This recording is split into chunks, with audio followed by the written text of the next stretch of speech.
नमस्ते दोस्तों, स्वागत है आपका हमारे चैनल काली रात में, जहां मैं तुम्हें ऐसी डरावनी कहानियां सुनाती हूं जो तुम्हारे रोंगटे खड़े कर देंगी और रातों की नींद उड़ा देंगी। हर कहानी के पीछे एक रहस्य छुपा है जो तुम्हें सोचने पर मजबूर कर देगा। तो अपने कमरे की लाइट्स बंद कर लो और तैयार हो जाओ एक अनजानी, भयानक दुनिया में कदम रखने के लिए। आप लोग कहानी की गहराइयों में जाने से पहले हमारे चैनल काली रात को सब्सक्राइब कर ले ताकि आप हमारी कोई भी कहानी मिस ना करें। तो चाहिए शुरू करती हूँ आज की कहानी। मेरा नाम पायल है। मैं अपने पति विवेक के साथ भोपाल में रहती हूँ। हमारी शादी को अभी कुछ ही दिन हुए थे और जिंदगी का ये नया सफर मेरे लिए बेहद खास था। विवेक एक साधारण, शांत स्वभाव का इंसान है और मैं थोड़ी साहसी हूँ, जिज्ञासु भी। मुझे हमेशा कुछ नया करने का जोश रहता है। विवेक अक्सर मुझे देखकर हैरान होता था कि मैं उसके जैसे शांत इंसान के साथ कैसे तालमेल बिठा पाऊंगी। लेकिन शादी के कुछ ही दिनों में उसने मान लिया कि मैं सिर्फ उसकी जिंदगी का हिस्सा नहीं, बल्कि उसके हर डर और संशय का जवाब भी हूँ। शादी के बाद हम दोनों ने सोचा कि रोजमर्रा की भागदौड़ से दूर प्रकृति के करीब कुछ दिन बिताएं। मैंने सतपुड़ा के जंगलों में हनीमून का सुझाव दिया। पहले तो विवेक को यह विचार अजीब लगा, लेकिन मेरी जिद के आगे उसकी एक न चली। मैंने कहा, हम हमेशा होटल और रिसॉर्ट में ही तो घूमते हैं, इस बार कुछ अलग करते हैं, जंगल को करीब से महसूस करते हैं। मेरी बात में दम था और उसके चेहरे पर वो उत्साह देखकर मैं उसे मना नहीं कर पाई। बस यहीं से हमारी यात्रा की योजना बनी। हमने अपनी गाड़ी तैयार की और भोपाल से सतपुड़ा के जंगलों की ओर निकल पड़े। ये यात्रा मेरे लिए भी रोमांचक थी, क्योंकि मैं पहली बार विवेक के साथ ऐसी जगह जा रही थी। मैंने ट्रिप की हर छोटी बड़ी चीज की योजना पहले से बना रखी थी। एक नक्शा तैयार किया, जिसमें रास्ते के खास ठिकाने, खाने के लिए रुकने की जगह और जंगल में जाने वाले मार्ग शामिल थे। विवेक को मेरी इस तैयारी पर हंसी आई। उसने कहा, तुम इसे थोड़ा ज्यादा ही सीरियसली ले रही हो। लेकिन मैं अड़ी रही। मैंने उसे समझाया, जंगल में बिना तैयारी के जाना मूर्खता है। और सचमुच जब हम रास्ते में निकले तो मेरी तैयारी का महत्व उसे समझ आया। मैंने नक्शे से हटकर स्थानीय लोगों से बात की, जगहों के बारे में और जानकारी जुटाई। विवेक को एहसास हुआ कि मैं सिर्फ उत्साहित नहीं, बल्कि समझदार भी हूँ। सतपुड़ा का जंगल हमारे लिए सिर्फ एक जगह नहीं था, बल्कि एक रोमांचक अनुभव बनने वाला था। हमारी यात्रा सुबह सुबह शुरू हुई। भोपाल से निकलते ही शहरी शोर धीरे धीरे पीछे छूट गया और हरियाली ने अपनी जगह बना ली। सड़कों के दोनों ओर दूर दूर तक खेत और पहाड़ों की हल्की झलक हमें रोमांचित कर रही थी। रास्ते में छोटे छोटे गांवों से गुजरते हुए हमें उनके सादगी भरे जीवन का एहसास हुआ। मैं खिड़की से बाहर देखते हुए बोली, यहाँ के लोग कितने सरल और संतुष्ट लगते हैं। विवेक ने मेरी बात पर सिर हिलाया, लेकिन उसका ध्यान कहीं और था। जैसे जैसे हम आगे बढ़े, सड़कें कच्ची होने लगीं। घुमावदार रास्तों ने हमारी गति धीमी कर दी। मैंने मजाक में कहा, अब समझ आया कि लोग यहाँ कम क्यों आते हैं। विवेक ने मुस्कुराते हुए जवाब दिया, लेकिन यही तो इस जगह को खास बनाता है। रास्ते में कुछ जगहों पर रुककर हमने चाय पी और स्थानीय लोगों से सतपुड़ा के जंगलों के बारे में बात की। उनके किस्से हमें उत्साहित भी कर रहे थे और थोड़ा डरा भी रहे थे। जंगल के करीब पहुंचते ही हमने एक छोटे से गांव में गाड़ी रोकी। मुझे पानी चाहिए था और विवेक को गाड़ी की स्थिति जांचनी थी। वहां एक बुजुर्ग से हमारी बात हुई। वो बड़े ध्यान से हमारी गाड़ी और कपड़ों को देख रहे थे। जब हमने बताया कि हम जंगल में रात बिताने जा रहे हैं, तो उनके चेहरे का रंग बदल गया। उन्होंने गंभीर स्वर में कहा, रात को जंगल में मत रुकना। वहां सिर्फ पेड़ पौधे और जानवर ही नहीं, कुछ और भी है। हमने उनकी बात को मजाक में लेने की कोशिश की, लेकिन उनके चेहरे की गंभीरता ने हमें अंदर तक हिला दिया। मैंने कहा, शायद ये पुरानी कहानियों पर यकीन करते हैं, पर विवेक उनकी बात को पूरी तरह अनदेखा नहीं कर पाया। उन्होंने बस इतना जोड़ा, अगर जाना ही है तो सूरज ढलने से पहले सुरक्षित जगह ढूंढ लेना। उनके शब्दों ने हमारे मन में डर और उत्सुकता दोनों जगा दिए। जंगल के और करीब पहुंचते ही हमें वहां की ठंडक और घने पेड़ों की छाया महसूस हुई। सड़क घुमावदार और कच्ची होती जा रही थी। ऐसा लग रहा था जैसे हम किसी दूसरी दुनिया में दाखिल हो रहे हों। सूरज की रोशनी पेड़ों की घनी छाया में जमीन तक नहीं पहुंच पा रही थी। मैं खिड़की से बाहर देखकर चहकी, ये जगह तो बिल्कुल वैसी है जैसी मैंने सोची थी। विवेक मेरी बात से सहमत था, लेकिन उसका मन गांव के बुजुर्ग की बातों में उलझा हुआ था। जंगल का सन्नाटा हमें अजीब लग रहा था। पक्षियों की आवाज़ और पत्तों की सरसराहट के अलावा कोई शोर नहीं था। हमने रास्ते में रुककर नक्शा देखा, लेकिन ये समझ नहीं आया कि हमें किस ओर जाना है। तभी हमें एहसास हुआ कि हम रास्ता भटक गए हैं। मैंने विवेक की ओर देखकर मुस्कुराते हुए कहा, यही तो असली रोमांच है। उसकी मुस्कान ने मुझे हौसला दिया, लेकिन अंदर ही अंदर एक अनजाना डर मेरे मन में घर करने लगा। दिन ढलने लगा। सूरज की आखिरी किरणें पेड़ों के पीछे छिप गईं और चारों ओर अंधेरा गहराने लगा। हम दोनों थक चुके थे। हमें उम्मीद थी कि जल्द ही कोई होटल मिल जाएगा, लेकिन जीपीएस ने अचानक काम करना बंद कर दिया। कच्चे रास्ते पर गाड़ी चलाना मुश्किल हो गया था। मैंने गाड़ी रोकी और नक्शे को फिर से देखने की कोशिश की, लेकिन जंगल की उलझी सड़कों ने हमें पूरी तरह भटका दिया था। विवेक ने घबराई आवाज में पूछा, क्या हमें वापस लौट जाना चाहिए?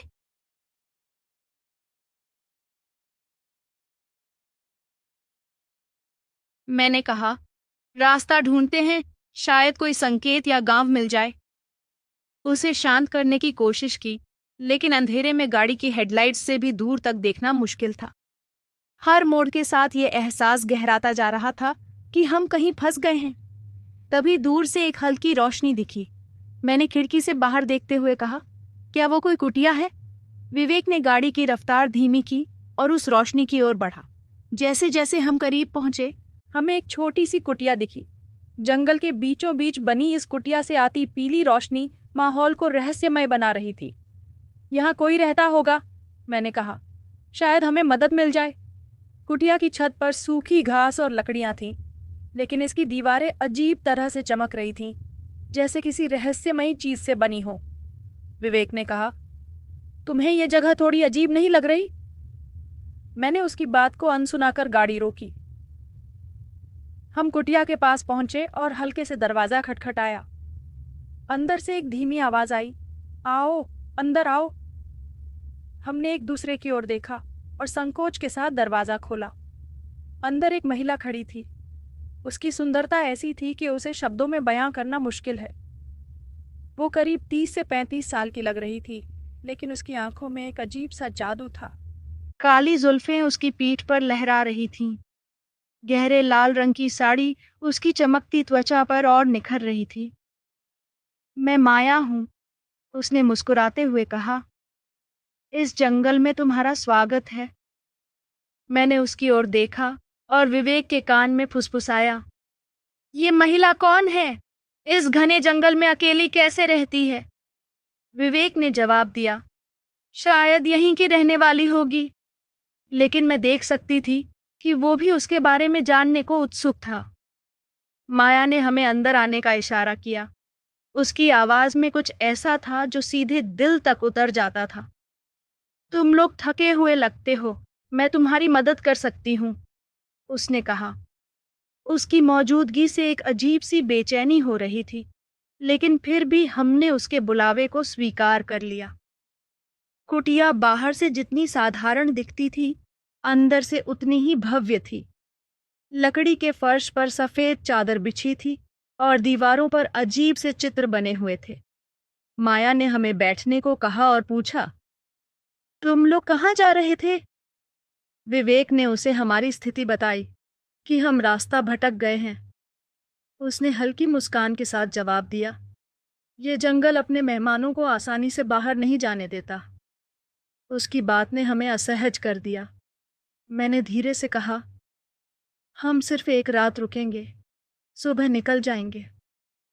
माया बोली, जितना चाहो रुक सकते हो, लेकिन रात को जंगल में बाहर जाना सुरक्षित नहीं। उसने हमें रात का खाना खाने को कहा। उसकी आवाज में ऐसा आकर्षण था कि विवेक मना नहीं कर सका। मैंने उसकी ओर देखा, लेकिन उसने मुझे सिर हिलाकर हाँ करने का इशारा किया। खाना तैयार करते वक्त माया का व्यवहार अजीब था।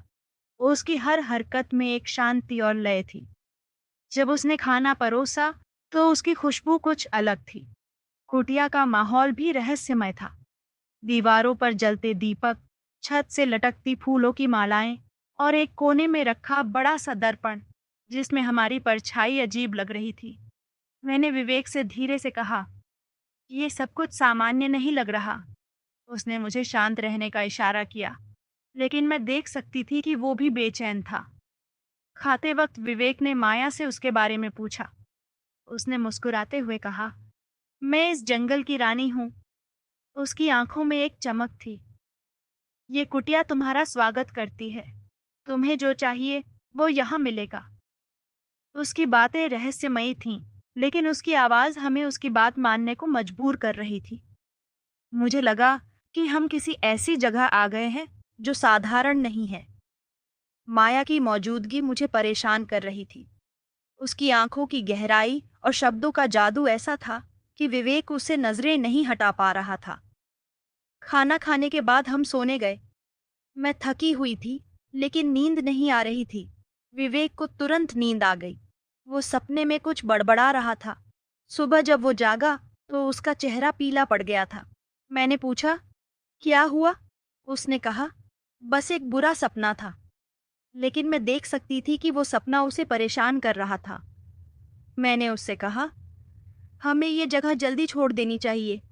मुझे माया और ये कुटिया दोनों पर भरोसा नहीं। विवेक ने मुझे शांत करने की कोशिश की।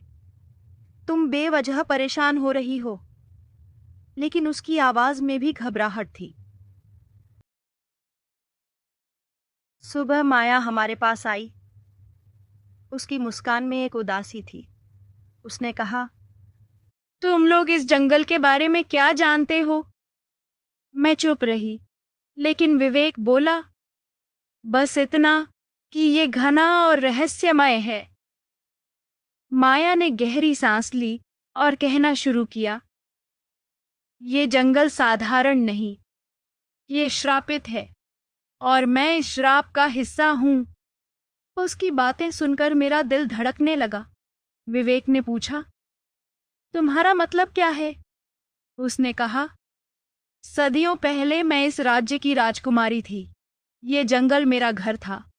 लेकिन एक ऋषि ने मुझे श्राप दिया। उन्होंने मुझे यक्षिणी बना दिया और इस जंगल में कैद कर दिया। उसकी आंखों में आंसू थे। उसका दर्द मेरे दिल को छू गया। उसने कहा, मैं यहां से बाहर नहीं जा सकती। कई पुरुष इस जंगल में आए, लेकिन उन्होंने मुझे धोखा दिया। उनकी आत्माएं अब मेरी ताकत है।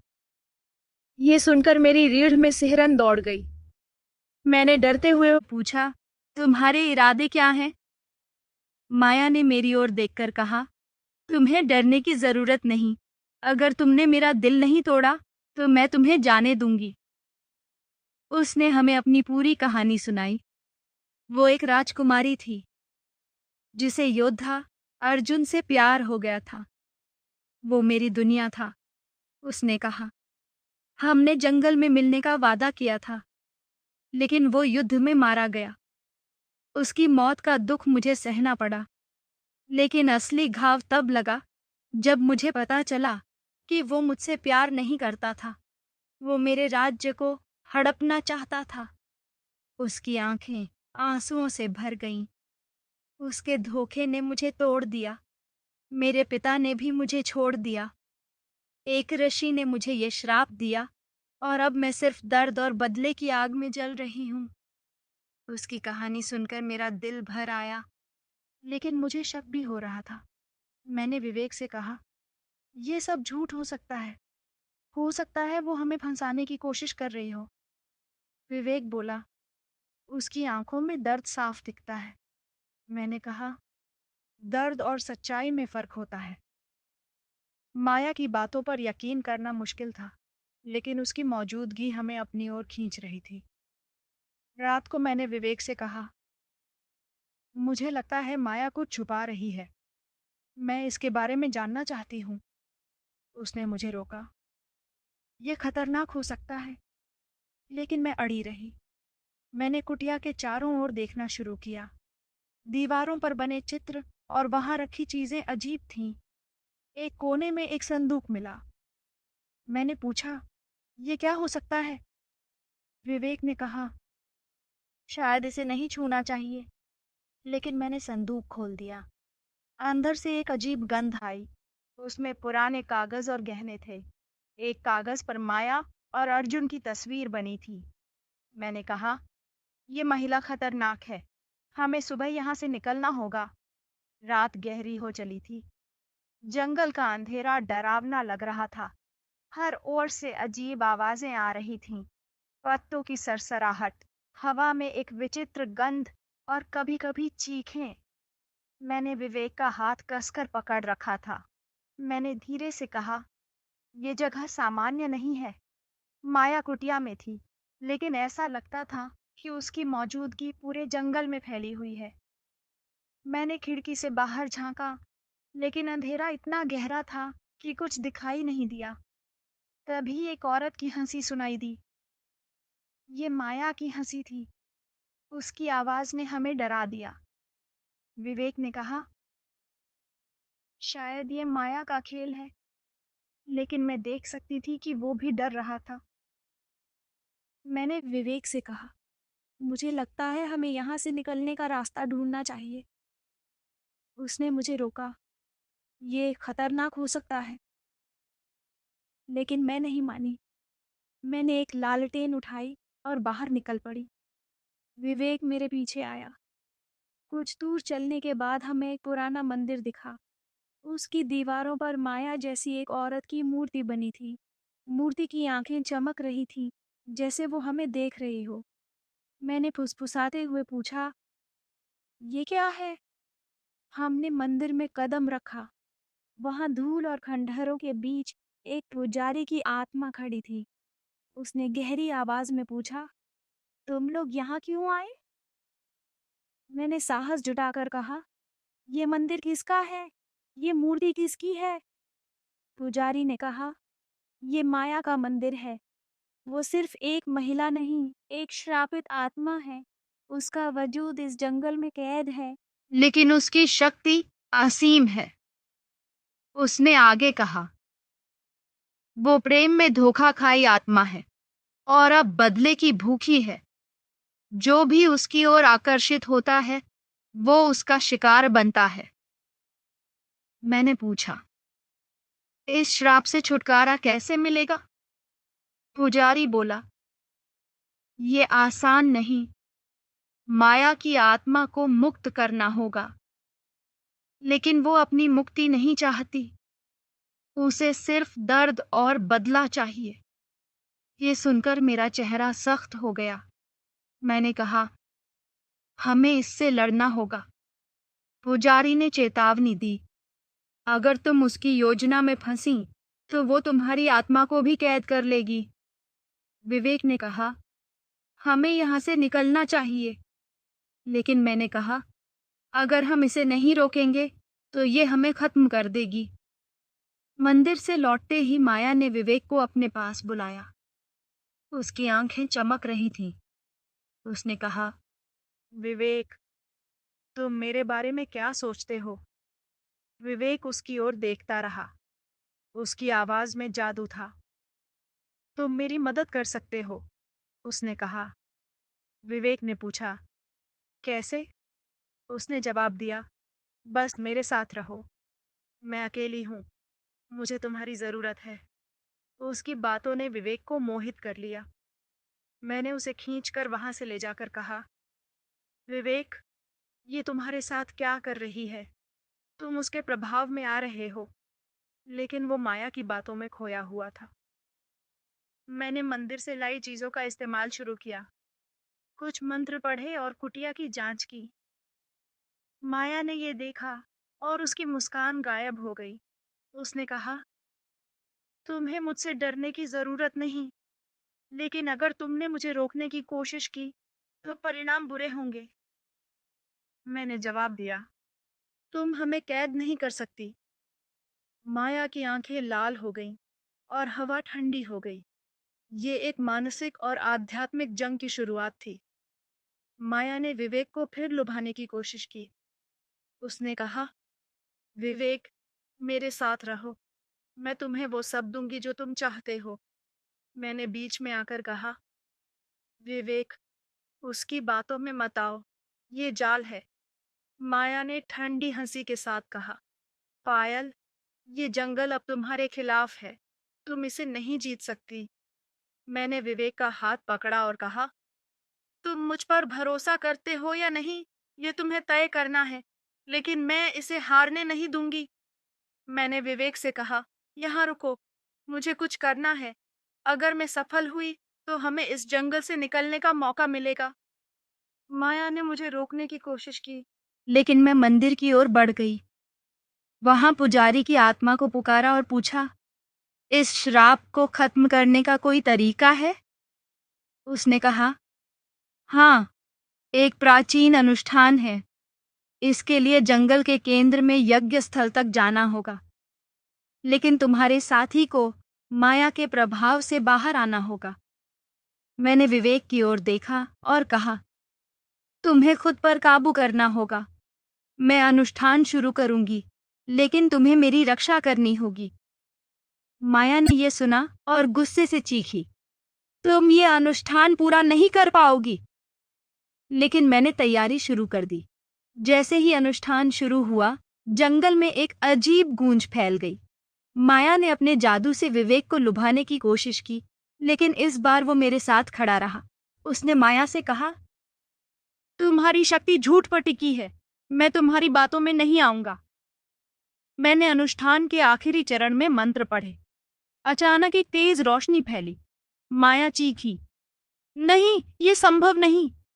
वो रोशनी इतनी तेज थी कि हमें लगा सब खत्म हो गया।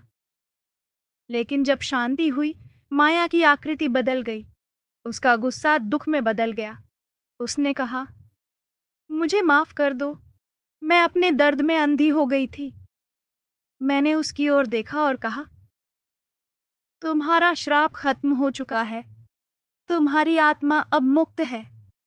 माया के चेहरे पर हल्की मुस्कान आई। वो धीरे धीरे हवा में घुल गई। उसने कहा, तुम दोनों का प्रेम सच्चा है, मैं चाहती हूं कि तुम हमेशा खुश रहो। फिर वो गायब हो गई। मंदिर में शांति छा गई। मैंने विवेक की ओर देखा। उसकी आंखों में संतोष था। उसने मेरा हाथ थामा और मैंने उसे गले लगा लिया। तुमने मुझे बचा लिया, उसने कहा। मैंने मुस्कुराकर जवाब दिया, ये हमारी लड़ाई थी विवेक, तुम्हारे भरोसे ने मुझे ताकत दी। माया की मुक्ति के बाद जंगल बदल गया। जहां पहले डर और अंधेरा था, वहां अब शांति और ताजगी थी। पक्षी चहक रहे थे, हवा में सुकून था। मैंने कहा, उसकी मुक्ति ने इस जंगल को भी आजाद कर दिया। हमने रास्ता ढूंढा और जंगल से बाहर निकल आए। बाहर निकलने के बाद हमने अपने अनुभव पर बात की। विवेक बोला, ये सब सपने जैसा लगता है, लेकिन इसने मुझे सिखाया कि प्रेम और विश्वास ही सच्ची ताकत है। मैंने सहमति में सिर हिलाया। हमारी ये यात्रा हमारे रिश्ते को और मजबूत करने के लिए थी। माया की कहानी ने हमें दिखाया कि सच्चा प्रेम किसी भी श्राप को तोड़ सकता है। हमने एक नई शुरुआत की, ये सबक लेकर कि जिंदगी की हर चुनौती हमें कुछ न कुछ सिखाती है। और हाँ, अब हमारा हनीमून यादगार बन गया, एक ऐसी कहानी के साथ जो हमेशा हमारे साथ रहेगी। तो दोस्तों, ये थी हमारी कहानी, डरावनी, रहस्यमयी, लेकिन अंत में एक खूबसूरत संदेश के साथ। अब लाइट्स ऑन कर लो और अगली कहानी का इंतजार करो। फिर मिलते हैं एक नई कहानी के साथ।